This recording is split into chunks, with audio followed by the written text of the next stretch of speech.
ಶರ್ಮಿಳಾ ಅಂತಾನೆ ಕರಿತಾ ಇರ್ತೀರಲ್ಲ, ಮನೇಲಿ ಎಷ್ಟೊಂದು ಕೆಲಸ ಇದೆ, ನನ್ನ ಕೆಲ್ಸಕ್ಕೆ ಯಾರಾದ್ರೂ ಹೆಲ್ಪ್ ಆಗ್ತಾರಾ? ನಿನ್ನ ಪತಿಯ ಜೊತೆ ಮಾತನಾಡೋದು 1-2 ನಿಮಿಷ ಟೈಮ್ ಇಲ್ವಾ? 1 ಸೆಕೆಂಡ್ ಕೂಡ ಇಲ್ಲ. ಈ ಮನೇಲಿ ಇರೋ ಕೆಲಸ ಎಲ್ಲ ನಾನು ಒಬ್ಳೆ ಮಾಡ್ಬೇಕು. ನಿಮ್ಮ ತಂದೆ ತಾಯಿ ಮಾತ್ರ ಆರಾಮಾಗಿ ಕೂತ್ಕೊಂಡ್ಬಿಟ್ಟಿರ್ತಾರೆ. ನೀವೇನ್ ಮಾಡ್ತಿರೋ ಬಿಡ್ತಿರೋ ಗೊತ್ತಿಲ್ಲ. ಈ ಮನೆಗೆಲ್ಲ ನಾನೇ ರಾಣಿ, ಮಹಾರಾಣಿ ತರ ಮೆರಿಬೇಕು. ಈ ಮನೆಗೆ ಇನ್ನು ಮುಂದೆ ನೀನು ಮಹಾರಾಣಿ ಅಂತ ಇರ್ತೀಯ. ಅಂದಾಗೆ ನನಗೆ ಆಫೀಸ್ನಲ್ಲಿ ಕೆಲಸದನ್ನ ಹೋಗಿ ಬರ್ತೀನಿ. ಮನೆ ಕಡೆ ಹುಷಾರು. ಬಾಯ್.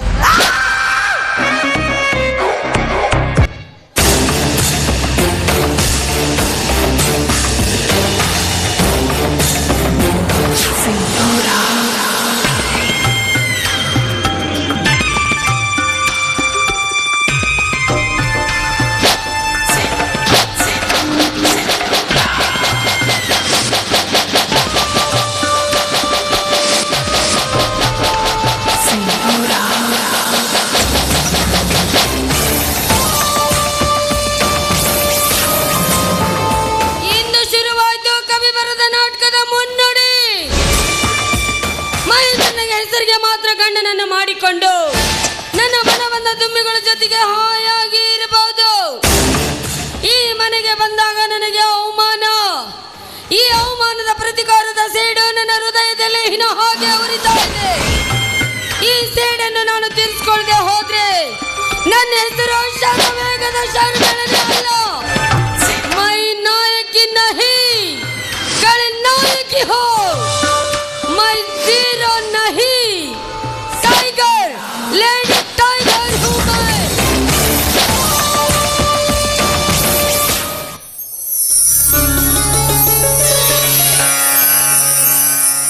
ಸುಮತಿ, ಯಾರಿದ್ರೆ ಮನೆಯಲ್ಲಿ? ಎಲ್ಲಮ್ಮ ನಿಮ್ಮ ಮತ್ತೆ? ಅವರು ಈಗ ತಾನೇ ದೇವಸ್ಥಾನಕ್ಕೆ ಹೋಗಿದ್ದಾರೆ. ಮತ್ತೆ ನಿನ್ ಗಂಡ? ಅವ್ರು ಯಾರೋ ಪಾರ್ಟಿ ಮೀಟಾಗಿ ಬರ್ತೀನಿ ಅಂತ ಹೋಗಿದ್ದಾರೆ ಮಾವ. ಹೌದಾ? ತಗೊಳಮ್ಮ. ಏನ್ ಮಾವ ಇದು? ನಿನ್ ಗಂಡ ದಿನಾಲೂ ತನ್ನ ತಾಯಿ ಹತ್ರ ನನ್ನ ಪೆನ್ಷನ್ ಹಣದ ಮೇಲೆ ಸಾಲ ತೊಗೊಂಡು ಬರೋದಕ್ಕೆ ಪೀಡಿಸ್ತಾ ಇದ್ದಂತೆ. ಅವಳು ನನಗೆ ಕಿರಿಕಿರಿ ಮಾಡ್ತಾ ಇದ್ಲು. ದುಡ್ಡು ತೊಗೊಂಡು ಬಂದಿದ್ದೀನಿ, ಒಳಗಡೆ ಭದ್ರವಾಗಿಡಮ್ಮ, ನಂಗೆ ಸ್ವಲ್ಪ ಕೆಲಸ ಇದೆ, ಹೊರಗಡೆ ಹೋಗಿ ಬರ್ತೀನಿ. ನಿಂತ್ಕೊಳ್ಳಿ ಮಾವ, ಬಿಸಿಲಲ್ಲಿ ಬಂದಿದ್ದೀರಾ, ತಂಪಾದ ಮಜ್ಜಿಗೆ ತಂದು ಕೊಡ್ತೀನಿ, ಕುಡಿದ್ಬಿಟ್ಟು ಹೋಗಿರಂತೆ. ಬೇಡಮ್ಮ, ಸ್ವಲ್ಪ ನೀರು ತೊಗೊಂಡು ಬಾ, ಕುಡಿದು ಹೋಗ್ತೀನಿ. ಸರಿ ಮಾವ.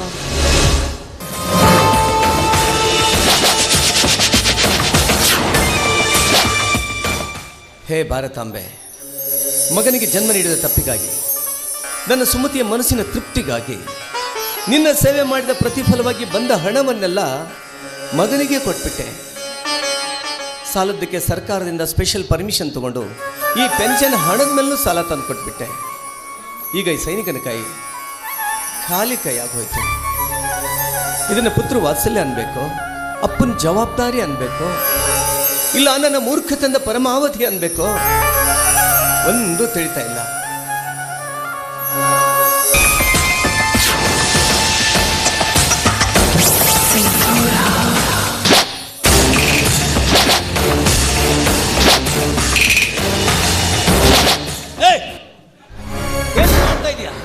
ಮೈಮೇಲೆ ಪ್ರಜ್ಞೆ ಇದೆಯಾ ನಿನಗೆ? ಮಾವ, ಹೆಣ್ಣಾದ ನಾನೇ ಲಜ್ಜೆ ಬಿಟ್ಟು ನಿಮ್ಮ ಹತ್ರ ಕೇಳ್ತಾ ಇದ್ದೀನಿ. ಈ ನಿಮ್ಮ ಗಟ್ಮುಟ್ಟಾದ ಬಾಹುಗಳಿಂದ ನನ್ನನ್ನು ಬಿಗಿದಪ್ಪಿ ಮಂಚದ ಹತ್ರ ಹೆಜ್ಜೆ ಹಾಕಿದ್ದಾರೆ. ನಿನ್ನ ನನ್ನ ಮಗಳು ಅಂತ ತಿಳ್ಕೊಂಡಿದ್ದೆ. ಲಜ್ಜೆ ಬಿಟ್ಟು ನಿನ್ನ ಮಂಚದ ಕಡೆ ಹೆಜ್ಜೆ ಹಾಕು ಅಂತ ಕರಿತಿದ್ದೀಯ. ನನ್ನ ನಿನ್ನ ಹೆಣ್ಣಲ್ಲ, ಹೆಮ್ಮಾರಿ. ಈ ಮನೆಯ ಛಿದ್ರವಾಗಿ ಒಡೆಯಲು ಬಂದ ಸುನಾಮಿ ನೀನು. ನಿನಗೆ ದುಡ್ಡಿನ ದಾಹ ಮಾತ್ರ ಇದೆ ಅಂತ ಅನ್ಕೊಂಡಿದ್ದೆ, ಆದರೆ ಈಗ ಅರ್ಥ ಆಗ್ತಾ ಇದೆ ನಿನಗೆ ಕಾಮದ ಹುಚ್ಚು ಹೆಚ್ಚಾಗಿದೆ ಅಂತ. ನೋಡು, ಇದರಲ್ಲಿ ಇಷ್ಟಕ್ಕೆ ಮರೆತು ನನ್ನ ಮಗನೊಂದಿಗೆ ಸರಿಯಾಗಿ ಸಂಸಾರ ಮಾಡ್ಕೊಂಡು ಹೋದರೆ ಸರಿ, ಇಲ್ಲದೆ ಹೋದರೆ ಈ ಮೇಜರ್ ಸೂರ್ಯನ ಇನ್ನೊಂದು ಮುಖ ತೋರಿಸ್ಬೇಕಾಗುತ್ತೆ. ಹುಷಾರ್ ಮಾವಾ. ಕೋಪದಲ್ಲಿದ್ರು ಕೂಡ ಎಷ್ಟೊಂದು ಮುದ್ದಾಗಿ ಕಾಣಿಸ್ತೀರಾ ಮಾವ. ಒಂದು ವಿಷಯ ಗೊತ್ತಾ, ಈ ಶ್ರಮಿಳನ ಜೀವನದಲ್ಲಿ ಯಾವುದಾದ್ರೂ ಒಂದು ಆಸೆ ಪಟ್ರೆ ಅದು ಬಿಡೋ ಮಾತೇ ಇಲ್ಲ. ಯಾರಿಲ್ಲದ ಸಮಯವನ್ನು ವ್ಯರ್ಥಗೊಳಿಸದೆ ನನ್ನ ಆಸೆಯನ್ನು ಈಡೇರಿಸಿ. ದೂರ ಸರಿ ನಿರ್ಲಜ್ಜಳೆ. ನಿನ್ನ ಮೋಹದ ಜಾಲದಲ್ಲಿ ಬೀಳೋದಕ್ಕೆ ನಾನು ಕಾಮುಕ ಅಲ್ಲ, ಈ ದೇಶದ ಹೆಮ್ಮೆಯ ಸೈನಿಕ ನಾನು.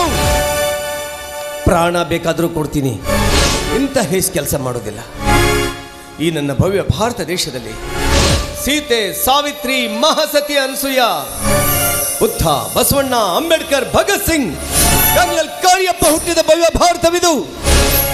ಇಂಥ ನನ್ನ ಪುಣ್ಯ ಭೂಮಿಯಲ್ಲಿ ನಿನ್ನಂತ ಲಜ್ಜಿಗಟ್ಟವಳು ನನ್ನ ಸೊಸೆಯಾಗಿರೋದಕ್ಕೆ ನನಗೆ ವಾಕರಿಕೆ ಅನಿಸ್ತಾ ಇದೆ.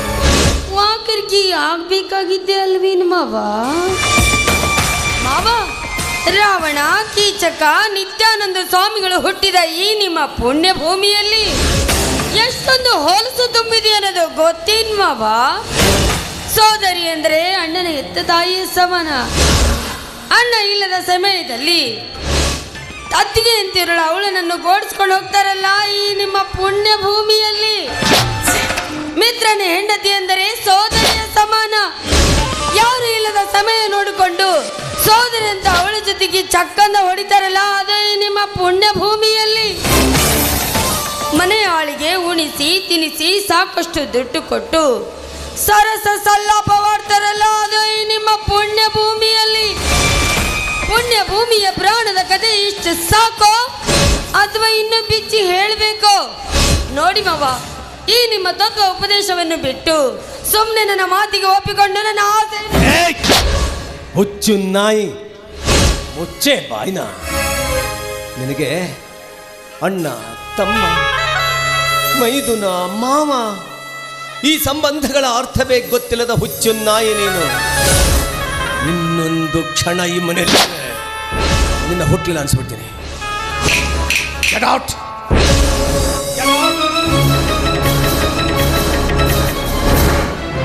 ಇನ್ನೊಂದು 10 ನಿಮಿಷದಲ್ಲಿ ನೀವು ಬರ್ದು ಹೋಗಿದ್ರೆ ನಿಮ್ಮ ತಂದೆಯವರ ಕಾಮಾಗ್ನಿಯಲ್ಲಿ ನಾನು ಸುಟ್ಟು ಭಸ್ಮ ಆಗೋಗ್ತಾ ಇದ್ದೆ.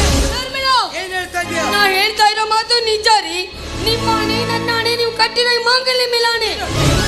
ಇವಳು ಹೇಳೋ ಮಾತು ಸತ್ಯವೇನ್ರಿ? ಯಾವುದು ಸತ್ಯ, ಯಾವುದು ಮಿಥ್ಯ ಒಂದು ಅರ್ಥ ಆಗ್ತಾ ಇಲ್ಲ ಕಣೆ ಸುಮತಿ. ನಿನಗೆ ನನ್ನ ಮೇಲೆ ಅನುಮಾನ ಸುಮತಿ? ಹಾಗಾದ್ರೆ ನಾನು ಕಣ್ಣಾರೆ ನೋಡಿದ್ದನ್ನು ಸುಳ್ಳು ಅಂತ ಹೇಳ್ತೀರಾ? ಕಣ್ಣಿಗೆ ಕಂಡ ದೃಶ್ಯವನ್ನು ನೋಡಿ ನಿರ್ಧರಿಸಬೇಡ ಕಂದ. ಕಾಣದ ಸತ್ಯವನ್ನು ಅರಿತು ತೀರ್ಮಾನಿಸು. ಈ ದೃಶ್ಯದ ಭಾವ ಬದಲಾಗಬಹುದು, ಆದರೆ ಇದರ ಹಿಂದೆ ಅಡಗಿರುವ ಸತ್ಯದ ಅಸ್ತಿತ್ವವೆಂದಿಗೂ ಸುಳ್ಳಾಗದು ಕಂದ, ಸುಳ್ಳಾಗದು. ಅಂದ್ರೆ ಮಾವ, ನಿಮ್ಮ ಮಾತಿನ ಅರ್ಥ ನಿಮ್ಮ ಮಗನಿಂದ ನನ್ನ ಆಸೆಯನ್ನು ಈಡೇರ್ತಾ ಇಲ್ಲ. ಆ ಸುಖ ನೀವು ನೀಡಿ ಬನ್ನಿ ಅಂತ ನಾನು ನಿಮ್ಮ ಕಾಲ್ ಹಿಡಿದು ಬೇಡ್ಕೋತಾ ಇದ್ನ. ಏನೇನ್ರಿ, ನಾ ಇಷ್ಟು ಹೇಳ್ತಾ ಇದ್ರು ನನ್ನ ಮಾತನ್ನ ಈ ಮನೆಯಲ್ಲಿ ಯಾರು ನಂಬ್ತಾನೆ ಇಲ್ಲ. ಇದರಲ್ಲಿ ನಂದೇ ತಪ್ಪಿದೆ ಅಂತ ಮಾತನಾಡ್ತಾ ಇದ್ದೀರಾ. ತಪ್ಪು ನಿಂದಲ್ಲ, ಗೋವುಗಳಿರುವ ನಂದನವರ ಅಂದು ನಿನ್ನೆಲ್ಲಿಗೆ ಕರ್ಕೊಂಬಂದೆ. ಇಲ್ಲೊಬ್ಬ ಗೋಮುಖ ವ್ಯಾಘ್ರದಂತ ನಂಗೆ ಈಗಲೇ ತಿಳಿದಿತ್ತು. ಇಷ್ಟು ದಿನ ನೀ ದೇಶ ಕಾಯಕ್ ಹೋಗಿದ್ಯೋ ಅಥವಾ ಕಂಡೆ ಹೆಂಗಸರ್ವೆನ್ನತ್ತ ತಿರ್ಗಾಕ್ ಹೋಗಿದ್ಯೋ? ಶಬ್ಬಾಷ್ ಮಗನೇ, ಶಬ್ಬಾಷ್. ಅನ್ನದ ಋಣ ತೀರಿಸಿದ್ರೆ ಧರ್ಮವಂತ ಪುಣ್ಯವಂತ ಮನುಷ್ಯ ಅಂತಾರೆ. ದೇಶದ ಋಣ ತೀರಿಸಿದ್ರೆ ವೀರ ಸೈನಿಕ ಅಂತಾರೆ. ಹೆತ್ತವರ ಋಣ ತೀರಿಸಿದ್ರೆ ಉತ್ತಮ ಮಗ ಅಂತಾರೆ. ಹೆತ್ತವರ ಅಂತರಂಗವನ್ನು ಅರ್ಥ ಮಾಡಿಕೊಳ್ಳುವ ಉತ್ತಮ ಮಗನಂತೂ ನೀನಾಗಲಿಲ್ಲ. ಬೀದಿಲಿ ಹೋಗ್ತಾ ಇರುವ ಆ ಭಿಕಾರಿನ ಕೈ ಹಿಡಿದು ಮನೆ ಕರ್ಕೊಂಡು ಬಂದು ಅವಳ ಮಾತು ನಂಬಿ ಜನ್ಮ ಕೊಟ್ಟಪ್ಪನ ಮೇಲೆ ಸಂಶಯ ಪಡುವ ಪಿಶಾಚಿಯಾದೆ. ಬರೀ ಮಕ್ಕಳನ್ನ ಹೊಟ್ಟೆಸಿದ್ರೆ ಸಾಲದು, ಅವ್ರ ಬಗ್ಗೆನ ಸ್ವಲ್ಪ ವಿಚಾರ ಮಾಡಬೇಕು. 16 ಕಡೆ ಸುತ್ತಾಡಿ ಒಳ್ಳೆ ಸ್ಕೂಲ್ಗೆ ಸೇರಿಸ್ಬೇಕು. ಆದ್ರೆ ನೀನು ದೇಶ ಕಾಲು ಹೋಗಿದ್ಯಲ್ಲ, ಅಲ್ಲ ಏನಾದ್ರಾಗಿ ನಗದು ಬಿದ್ದ ಸತ್ತೋಗಿದ್ರೆ ಈ ನಿನ್ನ ಹಾಳದ ಮುಖ ನೋಡೋದಾದ್ರೂ ತಪ್ತಿತ್ತು. ಸಾವು, ಆ ಸಾವುಗೂ ನನ್ನನ್ನು ಕಂಡ್ರೆ ಭಯ ಕಣೋ. ಯುದ್ಧದಲ್ಲಿ ಎದುರಾಳಿಯ 3 ಬುಲೆಟ್ಗಳು ಈ ನನ್ನ ಗಂಡದಿಯ ಗುಂಡಿಗಿನ ಭೇಸಕ್ಕಾಗಲಿಲ್ಲ. ಸತತ 3 ದಿನಗಳ ಕಾಲ ಆಸ್ಪತ್ರೆಯಲ್ಲಿ ನಾನು ಸಾವು ಬದುಕಿನ ಮಧ್ಯೆ ಹೋರಾಡ್ತಾ ಇರಬೇಕಾದ್ರೆ ಇಡೀ ನನ್ನ ದೇಶದ ಜನ ಮನೆಗಳಲ್ಲಿ, ಮಸೀದಿಗಳಲ್ಲಿ, ಮಂದಿರಗಳಲ್ಲಿ, ಚರ್ಚ್ಗಳಲ್ಲಿ ನನಗಾಗಿ ಪ್ರಾರ್ಥನೆ ಮಾಡ್ತಾ ಇದ್ರು. ಮೇಜರ್ ಸೂರ್ಯನಿಗೇನೂ ಆಗಬಾರ್ದು, ಮೇಜರ್ ಸೂರ್ಯ ಪ್ರಾಣ ಅಪಾಯದಿಂದ ಪಾರಾಗಿ ಬರಬೇಕು, ಮೇಜರ್ ಸೂರ್ಯ ಸೇವೆ ದೇಶಕ್ಕೆ ಅವಶ್ಯವಾಗಿ ಬೇಕು ಅಂತ ಇಡೀ ನನ್ನ ದೇಶದ ಜನ ನನಗಾಗಿ ಪ್ರಾರ್ಥನೆ ಮಾಡ್ತಾ ಇದ್ರು. ಆದರೆ ಇವತ್ತು ನನ್ನ ಮಗ, ನಾ ಜನ್ಮ ಕೊಟ್ಟ ಮಗ, ನನ್ನ ವಂಶೋದ್ಧಾರಕ ನನ್ನ ಸಾವನ್ನು ಬಯಸ್ತಾ ಇದ್ದಾನೆ. ಸುಮತಿ, ಸಾರ್ಥಕವಾಗೋಯ್ತು ಕಣೆ ನಮ್ಮ ಬದುಕು, ಸಾರ್ಥಕವಾಗೋಯ್ತು. 30 ವರ್ಷಗಳ ಕಾಲ ಮಿಲಿಟರಿಲಿ ಸೇವೆ ಮಾಡಿ ನಿವೃತ್ತಿ ಹೊಂದಿ ಸಾವಿರ ಕನಸಿನ ಕಣಜನ ಬೆನ್ಮೇಲೆ ಹೊತ್ಕೊಂಡು ಓಡೋಡಿ ಬಂದೆ. ಒಬ್ಬನೇ ಮಗ, ಇವನ್ ಮದುವಿನ ಊರು ತುಂಬಾ ಹಂದ್ರ ಹಾಕ್ಬೇಕು, 1000 ಜನ ಬಂದು ಬಾಂಧವರನ್ನ ಕರೆಸ್ಬೇಕು, ವೈಭವಯುತವಾಗಿ ಮದುವೆ ಮಾಡಬೇಕು. ಮಗ, ಸೊಸೆ, ಹೆಂಡತಿ, ಮೊಮ್ಮಕ್ಕಳೊಂದಿಗೆ ಅಕ್ಕರೆ ತುಂಬಿದ ಸಿಹಿ ಸಕ್ಕರೆಯ ಸವಿಜೇನಿನಂತೆ ಸಂಸಾರ ಸಾಗಿಸ್ಬೇಕು ಅಂತ ಓಡೋಡಿ ಬಂದೆ. ಆದ್ರೆ ಎಲ್ಲ ತಿರುವು ಮುರುವು. ಸುಮತಿ, ಇದು ಸಂಸಾರ ಅಲ್ಲ ಕಣೆ, ವಿಷಸಾಗರ, ವಿಷಸಾಗರ. ಮಕ್ಕಳಿಗಾಗಿ ಆಸ್ತಿ, ಅಂತಸ್ತು, ಕಾರು, ಬಂಗ್ಲಾ ಎಲ್ಲ ಮಾಡಬೇಕು. ಆದ್ರೆ ನೀನೇನು ಮಾಡಿದೆ? 30 ವರ್ಷ ಮಿಲಿಟರಿಗೆ ಹೋಗಿ ನೀ ತಂದ ಹಣ ಕೇವಲ 51 ಲಕ್ಷ ರೂಪಾಯಿ. ಬೀದಿಯಲ್ಲಿ ಭಿಕ್ಷೆ ಬೇಡ್ತಾರೆ ಭಿಕ್ಷುಕರು, ಅವರು ಲಕ್ಷ ಹಣ ಗಳಿಸ್ತಾರೆ. ನಿನಗಿಂತ ಭಿಕ್ಷುಕರೇ ಮೇಲು. ಶಹಬಾಷ್ ಮಗನೇ, ಶಹಬಾಷ್. ನನ್ನ ಪ್ರಾಣನೇ ಪಣಕ್ಕಿಟ್ಟು ರಕ್ತಾನೆ ಬಸಿದು ದುಡಿದು ತಂದು ನಿನಗೆ ಕೊಟ್ಟ 51 ಲಕ್ಷ ನಿನಗೆ ಲೆಕ್ಕಕ್ಕೆ ಇಲ್ಲ ಅಲ್ವಾ? ಲೇ, 51 ಲಕ್ಷಕ್ಕೆ ಸೊನ್ನೆ ಎಷ್ಟಿರ್ತವೆ ಅಂತ ನಿನಗೆ ಗೊತ್ತೇನೋ ಮಗನೇ? ನಿನಗೆ 24 ಗಂಟೆಗಳ ಕಾಲ ಟೈಮ್ ಕೊಡ್ತೀನಿ. ನಿನ್ನ ಸ್ವಂತ ಪರಿಶ್ರಮದಿಂದ ಬೆವರು ಸುರಿಸಿ ಕೇವಲ 1,000 ರೂಪಾಯಿ ದುಡ್ಕೊಂಡಾರೋ ಮಗನೇ, ಆವಾಗ ಗೊತ್ತಾಗುತ್ತೆ ನಿನಗೆ ದುಡ್ಡಿನ ಬೆಲೆ ಏನು ಅಂತ. ಏನಂತೆ ನೀನು? ಬೀದಿಯಲ್ಲಿ ಭಿಕ್ಷೆ ಬೇಡವರು ಲಕ್ಷ ಗಳಿಸ್ತಾರೆ ಅಂತ ಹಂಗಿಸ್ತಾ ಇದ್ದೀಯ ನನ್ನ? ಹೌದಪ್ಪ, ನಿಮ್ಮಪ್ಪ ದುಡ್ಡು ಗಳಿಸೋ ಅಡ್ಡದಾರಿ ಹಿಡಿಲಿಲ್ಲ ಅಪ್ಪ. ನಮ್ಮಪ್ಪ ಜಗತ್ತಿಗೆ ಅನ್ನ ನೀಡೋ ರೈತ, ಆದ್ರೆ ತುಂಬಿದ ಕಡು ಬಡತನ ಕಡು ನಮ್ದು. ವಯಸ್ಸಾದ ಅಪ್ಪ ಅವನ ಆಸ್ಪತ್ರೆಗೆ ತೋರಿಸ್ಬೇಕು, 6 ಜನ ಅಕ್ಕ ತಂಗಿಯರು ಮದುವೆ ಮಾಡಬೇಕು, ಒಟ್ಟು 9 ಜನರ ತುತ್ತಿನ ಚೀಲ ತುಂಬಬೇಕು. ದುಡ್ದೆ ಹಗಲು ರಾತ್ರಿ ಅಂದೆ ದುಡ್ದೆ. ಅದ್ರ ಜೊತೆಗೆ ಮಿಲಿಟರಿ ಸೇರ್ಬೇಕು ಅನ್ನೋ ಕನಸು ಕಂಡೆ. ಬೆಳಿಗ್ಗೆ 4 ಗಂಟೆಗೆ ಹೇಳ್ತಾ ಇದ್ದೆ, ಮೈ ಬಗ್ಗಿಸಿ ಕಸರತ್ತು ಮಾಡ್ತಾ ಇದ್ದೆ. ಕತ್ತಲಲ್ಲಿ ಕಚ್ಚಾ ರಸ್ತೆಯಲ್ಲಿ ಕಲ್ಲು ಮುಳ್ಳು ಹಾವು ಚೇಳು ಅಂದೆ ಓಡ್ತಾ ಇದ್ದೆ. ಇಡೀ ಆರ್ಮಿಗೆ ಫಸ್ಟ್ ರ್ಯಾಂಕ್ ನಲ್ಲಿ ಸೆಲೆಕ್ಟ್ ಆದೆ. ನಾ ಕಂಡ ಕನಸನ್ನು ನನಸು ಮಾಡಿಕೊಂಡು ಸಂತೋಷದ ನಗೆಯ ನಕ್ಕೆ. ಆದ್ರೆ ನಾನ್ ಪಟ್ಟ ಕಷ್ಟ ನನ್ನ ಮಗ ಪಡಬಾರ್ದು ಅಂತ ಇಷ್ಟಪಟ್ಟೆ. ತಿಂಗಳ ನಿಮಗೆ ದುಡ್ಡು ಕಳಿಸಿಕೊಟ್ಟೆ. ಹೋಗ್ಲಿ ಬಿಡು, ನಾನೇನು ಹೇಳಿದ್ರು ಈ ಹೆಣ್ಣಿನ ವ್ಯಾಮೋಹ, ದುಡ್ಡಿನ ದಾಹ ನಿನ್ನ ತಲೆಗೆ ಹತ್ಕೊಂಡು ಕುಂತಿದ್ಯಲ್ಲ. ನನ್ನ ಮಾತುಗಳು ಯಾವ ನಿನ್ನ ಮನಸ್ಸಿಗೆ ನಾಟೋದಿಲ್ಲ. ದುಡ್ಡು ಅಂತ ಬಡ್ಕೋತಾ ಇದೆಯಲ್ಲಪ್ಪ, ಆ ದುಡ್ಡು ತಂದು ನಿನ್ನ ಹೆಂಡತಿ ಕೈಲಿ ಕೊಟ್ಟಿದ್ದೀನಿ. ಅದನ್ನು ತಗೊಂಡು ಏನಾದರೂ ಮಾಡ್ಕೊಂಡು ಹೋಗು. ಏನ್ ಮಾವ, ಏನ್ ಹೇಳ್ತಾ ಇದ್ದೀರಾ ನೀವು? ದುಡ್ಡು ನೀವು ನನ್ನ ಕೈ ತಂದು ಕೊಟ್ರಾ? ಯಾವಾಗ ತಂದು ಕೊಟ್ರಿ? ಏನ್ ಕತೆ? ಈಗಾಗಲೇ ನನ್ನ ಮೇಲೆ ಅಪವಾದ ಹೊರಿಸಿದ್ದೀರಾ, ಈಗ ದುಡ್ಡು ಕೊಟ್ಟಿದ್ದೀರಾ ಅಂತ ಸುಳ್ಳು ಬೇರೆ ಹೇಳ್ತಾ ಇದ್ದೀರಾ. ಯಾಕಮ್ಮ? ಈಗ 10 ನಿಮಿಷದಿಂದ ದುಡ್ಡಿನ ಚೀಲ ತಂದು ನಿನ್ನ ಕೈಲಿ ಕೊಡ್ಲಿಲ್ಲ ನಾನು? ದುಡ್ಡು ತಂದು ಗಂಡನ ಕೈಲಿ ಕೊಡೋದು ಬಿಟ್ಟು ಈ ರೀತಿ ಬಂಡು ಮಾತಾಡ್ತಾ ನಿಂತಿದ್ಯಾ ಇಲ್ಲಿ? ಎಂತ ಹಲು ಜನ್ಮಾರಿ ನಿಮ್ಮದು? ಈ ರೀತಿ ಅಪವಾದ ಕೊಟ್ಟಿದ್ದಲ್ದೆ ಈಗ ದುಡ್ಡು ಬೇರೆ ಕೊಟ್ಟಿದ್ದೀರಂತ ಸುಳ್ಳು ಬೇರೆ ಹೇಳ್ತಾ ಇದ್ದೀರಾ. ರೀ, ಇವ್ರು ಹೇಳ್ತಾ ಇರೋ ಮಾತು ಸುಳ್ಳು. ಹೊರಗಿನಿಂದ ಬಂದವ್ರೆ ನನಗೆ ನೀರು ಕೊಡಮ್ಮ ಅಂತ ಕೇಳಿದ್ರು. ನೀರು ಕೊಡೋಕಂತ ಹೋದ್ರೆ ನೀರು ಕುಡಿಯೋದನ್ನ ಬಿಟ್ಟು ನನ್ನ ಕೈ ಹಿಡಿದು ಸರ್ಸಕ್ಕೆ ಬಾ ಅಂತ ಕರಿತಾ ಇದ್ರು. ಯಾಕಿದ್ರೆ ನಾನು ತಂದಿನ ಚರಿಗೆ ಇಲ್ಲಿ ಬಿದ್ದಿದೆ ನೋಡಿ. ಭಲೆ ಹೆಣ್ಣೆ ಭಲೆ. ಇದೇ ರೀತಿ ಸುಳ್ಳು ಹೇಳಿ ಮಳ್ಳು ಮಾಡಿ ಎಷ್ಟು ಮನೆ ಬಾಗಿಲಿಗೆ ಕಳ್ಳಿ ಹಚ್ಚಿ ಮುಳ್ಳು ಬಡ್ದು ಬಂದಿದ್ದೀಯ ನೀನು. ಇವತ್ತು ನಿನ್ನ ಜೀವ ಸಹಿತ ಉಳಿಸೋದಿಲ್ಲ ಕಣ್ಣೆ, ಜೀವ ಸಹಿತ ಉಳಿಸೋದಿಲ್ಲ ನೀನು.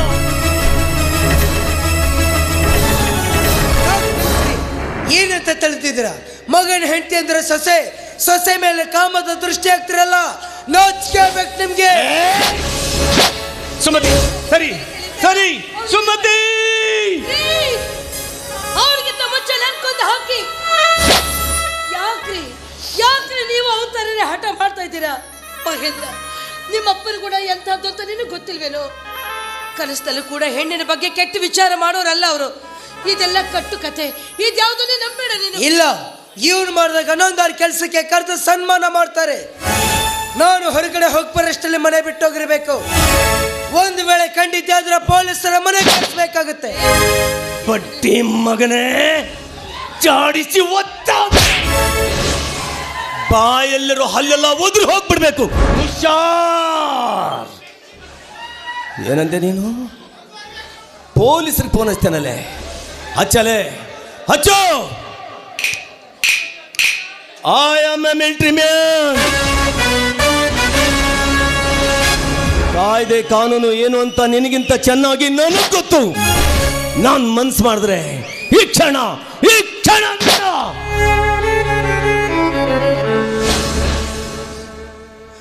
ಏನಂದೆ ನೀನು? ನಾನು ಈ ಮನೇಲಿ ಇರ್ಕೊಡುದು. ಹೇ, ನಿಮ್ಮಂಥ ರಾಕ್ಷಸರ ಜೊತೆ ಇನ್ನು ಒಂದು ಕ್ಷಣ ನಾವು ಈ ಮನೇಲಿ ಇರುವುದಿಲ್ಲ. ಸುಮತಿ, ಬಾ ಹೋಗೋಣ.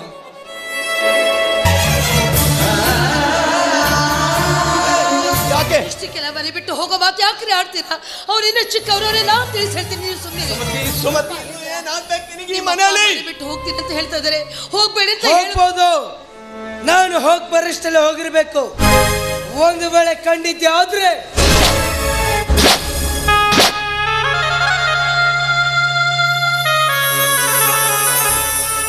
ಸುಮತಿ, ಆಯ್ತಾ? ಮಗನಿಂದ ಮುಖಕ್ಕೆ ಮಂಗಳಾರತಿ ಬೇಡ ಕಣೆ. ಈ ಪಾಪಿಗಳನ್ನ ಬಿಟ್ಟು ಎಲ್ಲಾದ್ರೂ ದೂರ ಬಹುದೂರ ಹೋಗಿ ನೆಮ್ಮದಿಯಾಗಿ ಬದುಕೊಂಡು. ನಾನು ನಿಮ್ ಜೊತೆ ಬರೋದಿಲ್ಲ ರೀ, ನಾನು ನಿಮ್ ಜೊತೆ ಬರೋದಿಲ್ಲ. ಕಾಯ ವಾಚ ಮನಸ್ಸ ನಿಮ್ಮಿಂದ ತಾಳಿ ಕಟ್ಟಿಸ್ಕೊಂಡು ಜೀವನ ಸಾಗಿಸಿದ್ದೀನಿ ನಿಜ. ಆದ್ರೆ ಇವತ್ತು ನನ್ನ ಮಗನನ್ನ ಬಿಟ್ಟು ಬರೋದಕ್ಕೆ ನನ್ನ ಮನಸ್ಸು ಒಪ್ಪುತ್ತಾ ಇಲ್ಲ ರೀ. ದಯವಿಟ್ಟು ನನ್ನ ಕ್ಷಮಿಸ್ಬಿಡಿ ಅಂದ್ರೆ ಗಂಡನ ಮಾನ ಮರ್ಯಾದೆ ಮಣ್ಣು ಪಾಲಾಗಿ ಹೋದ್ರೂ ಚಿಂತೆ ಇಲ್ಲ, ಮಗನ ಬಿಟ್ಟು ಬರೋದಿಲ್ಲ ಅಂತ ಹೇಳ್ತಾ ಇದ್ದೀಯಾ? ನಾನು ಯಾವ ರೀತಿ ತಿಳಿಸಿ ಹೇಳ್ಬೇಕು ನಿಮಗೆ? ಇಲ್ಲ ಸುಮತಿ, ಈ ಮಾತನ್ನ ನೀನು ನನ್ನ ಹೆಂಡತಿಯಾಗಿ ಮಾತಾಡ್ತಾ ಇಲ್ಲ ಕಣೆ. ನಿನ್ನ ಮಗನ ತಾಯಿಯಾಗಿ ಮಾತಾಡ್ತಾ ಇದ್ದೀಯ. ಮಗನ ಮೇಲಿನ ಮಮಕಾರ, ಪುತ್ರ ವಾತ್ಸಲ್ಯ ನಿನ್ನಲ್ಲಿ ಈ ರೀತಿ ಮಾತಾಡಿಸ್ತಾ ಇದೆ. ಆಯ್ತು ಸುಮತಿ, ಮಗನೊಂದಿಗೆ ಇದೇ ಮನೇಲಿ ಇರ್ತೀಯ, ಇರು. ಆದ್ರೆ ಒಂದು ಮಾತು ಸುಮತಿ, ಯಾವತ್ತು ಈ ಮನೆಯಲ್ಲಿ ನಿನ್ನ ಸ್ವಾಭಿಮಾನಕ್ಕೆ ಕುಂದುಂಟಾಗುತ್ತೋ ಆ ಕ್ಷಣ ನಿನಗಾಗಿ ಮೇಜರ್ ಸೂರ್ಯನ ಹೃದಯದ ಬಾಗಿಲು ಸದಾ ತೆರೆದಿರುತ್ತೆ. ನಾನಂತೂ ಹೋಗ್ತೀನಿ.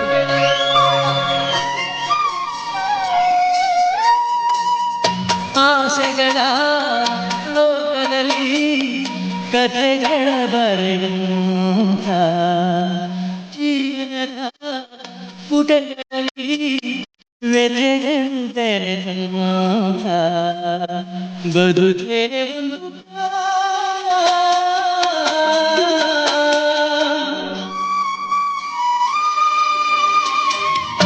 ಆಸೆಗಳ ಲೋಕದಲ್ಲಿ ಕಥೆಗಳ ಬರೆಯುವಂಥ ಜೀವನದ ಪುಟಗಳಲ್ಲಿ ಬೆರೆಯುವಂಥ